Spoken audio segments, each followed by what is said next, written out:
What's going on, nation? Yeah, you knew I couldn't stay away for long. Especially whenever there's a new Between the Buried and Me EP to talk about. You guys all know my love for this band, and if you don't, well, I love this band. They're a fantastic group, and I'll get to some reasons why here in a little bit. However, they're going to be having a new EP come out, Between the Buried and Me is here in a couple of weeks, entitled PARALLAX HYPERSLEEP Dialogues. Now, what I'm talking about is the physical copy that's going to be released, because it's now available to stream online and has been since the latter part of March. Now, the first thing about this that you should know is that this is not kind of like its own independent thing. It's not its own independent EP full of ideas. Instead, this is part 1 of 2 of a full story that's going to be released by the band throughout the course of the year. The EP is going to be what's going to start it off, which will be released here, like I said, in a couple of short weeks, and then there's going to be a full-length LP that is released later on, and it's all going to tie together into the same story. Now, this is a 3-track EP that clocks in at 30 minutes long. Yeah, 30 minutes, which means with just 3 songs, it's almost the entire length of a couple of the albums that I've spoken about here in the past couple of weeks. So, right then and there, you know that these are going to be very long tracks, and they're going to be chock full of a lot of different undulations, and that's something that Between the Buried and Me is very well known for. Now, I'm going to do this by track, and then I'm going to kind of give you an overall perspective of what I think about this particular EP. The very first track is entitled Specular Reflection. This is a very good opening song. It's a little bit weaker than the other 2 tracks in my own personal opinion, but that's because I think that this is a song that, well, a lot is being done in this particular track. There's a lot of different sides to this story. However, it's kind of a fitting opener, a way in order to get you sort of into the universe of this particular whole entire ideology that they're going to be constructing over the next however long until the LP comes out. I feel that Augment of Rebirth, track number 2, is actually where things kind of get turned up a little bit. This is where you really start to see kind of the explosiveness of this particular storyline start to flow, and you really hear what I would consider to be very Colors-esque Between the Buried and Me explode through your speakers. And once again, like Specular Reflection, and like most of their songs, if not all of them, it does have that theme where they're able to thrash your neck off, or they're able to go extremely quick, very fluid, at a very, accelerated pace, and then they're able to turn it and tune it down a little bit. That way, you're not kind of getting too much at once. It's almost like a little cool down period. It's a nice little movement that they're able to throw in there to really extend the live ability and just for me, the respect that I have for these particular tracks and these songs. And it goes into Lunar Wilderness, and it flows seamlessly directly into it. And Lunar Wilderness is kind of a calmer little song to start, but then it's able to do the exact same thing, only in reverse, where it's able to return back into more of a thrashy song, more of a more accelerated pace, and really end it on a very high note. Now, I understand that these are very loose frameworks for what I'm attempting to convey, but, well, a lot of you already seem to know what Between the Buried and Me is all about, so what I'm reporting to you is something that you pretty much can recite from memory anyways. Not to mention, even with my loose terminology and my very loose description of what they are able to do with these particular tracks, you pretty much can understand exactly what I'm talking about, because, well, you've been there before, and most of you have heard it.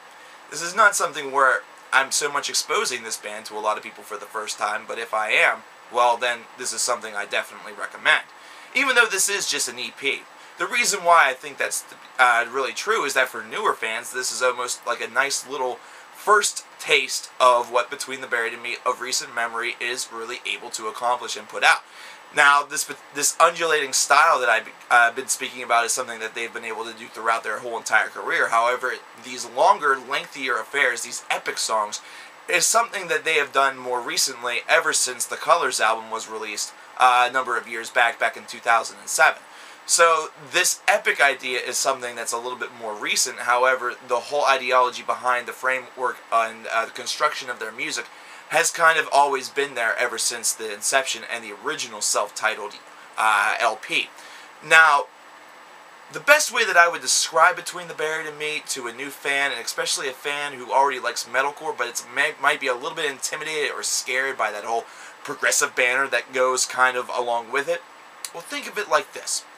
Think of it like you're going for a 5-star meal at a 5-star restaurant. You go there and you're not only getting a 5-star meal at a 5-star restaurant, you're also getting a 5-course meal. A lot of 5s here, just to stay with me. No, I'm not making the Slipknot joke. But yes, within that 5-course meal, of course, you typically get different things for your palate. You typically get maybe a meat, a vegetable, a fruit. Perhaps you get some sort of appetizer, some sort of pate, something like that. You never know. Something that really is designed to tintillate a certain style or a certain part of your taste buds in a different way. That way the collective whole experience is brought together in the end and is seen as very favorable. This is something that Between the Buried and Me is able to do musically.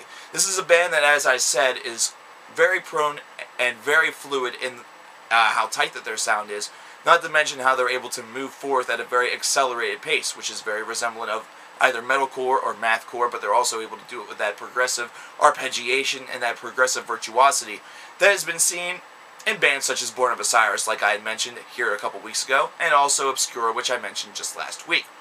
The difference is also in the fact that they're also able to tone it down.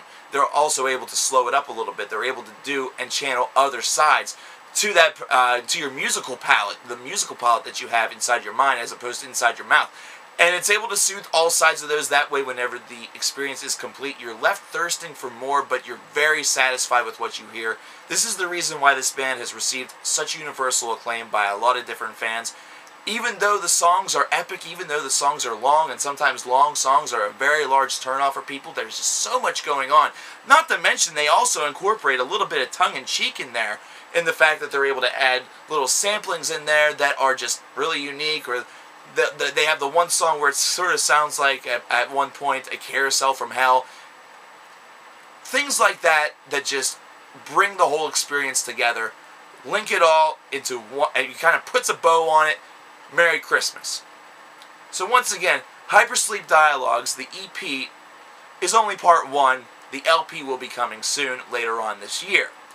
However, I will say this, while true fans like us are going to be left yearning for more and really wanting the boys to just crank out the album and give it to us as soon as possible, because this is going to leave us wanting it, well, let's just cool off and actually enjoy these new 3 tracks by Between the Buried and Me. Let the boys craft the songs as much as possible. That way we have an album, well, an album to really write home about. An album to really commit to our memory and never have it leave. Kind of like what Colors was for me. An album that's life-affirming and life-changing. coverkillernation once again saying, just because an EP has only 3 songs on it, doesn't mean it can kick the ass off of, well, a traditional LP by a band that, well, was once good.